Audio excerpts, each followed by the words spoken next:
ನಾನು ಪ್ರತಾಪ್ ಸಿಂಹ. ಕನ್ನಡದಲ್ಲಿ ಬಹಳಷ್ಟು ಜನ ನಟರು ದೊಡ್ಡ ಸ್ಟಾರ್ಗಳಾಗಿ ಹೊರಹೊಮ್ಮಿದ್ದಾರೆ.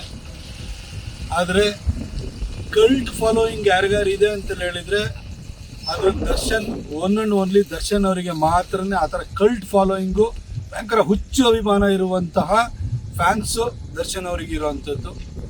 ಅವರ ಮೆಜೆಸ್ಟಿಕ್ಕು, ಕರಿಯ ಆ ಕಾಲದಿಂದಲೂ ಕೂಡ ಅವರ ಎಲ್ಲ ಸಿನಿಮಾಗಳನ್ನ ನೋಡ್ಕೊಂಡು ಬಂದಿದ್ದೀನಿ. ಅವರ ಕೆಂಚಾಲೋ ಮಂಚಾಲೋ ಆ ಟೈಮ್ ಒಳಗಡೆ ರೇಜ್ ಆಗಿತ್ತು ನಮ್ಮ ಎಲ್ಲ ಫಾರ್ಮಾಟಿವ್ ಡೇಸಲ್ಲಿ. ಹಾಗಾಗಿ ದರ್ಶನ್ ಅವರ ಅಭಿಮಾನಿಗಳಲ್ಲಿ ನಾನು ಒಬ್ಬ.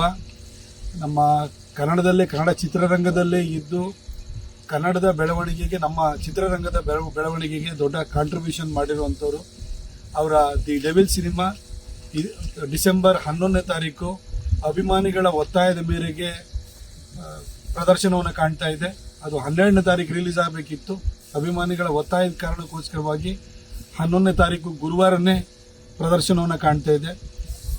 ಅವರೆಲ್ಲ ಫ್ಯಾನ್ಸ್ಗಳ ಪ್ರೀತಿ, ಕರ್ನಾಟಕ ಜನರ ಪ್ರೀತಿ ಈ ಸಿನಿಮಾವನ್ನು ಗೆಲ್ಲಿಸಲಿ ಅಂತ ಹೇಳಿ ನಾನು ಹಾರೈಸ್ತೀನಿ. ಹಾಗೂ ತಾಯಿ ಚಾಮುಂಡೇಶ್ವರಿಯ ಕೃಪೆ ದರ್ಶನ್ ಅವರಿಗೆ ಸಿಗಲಿ.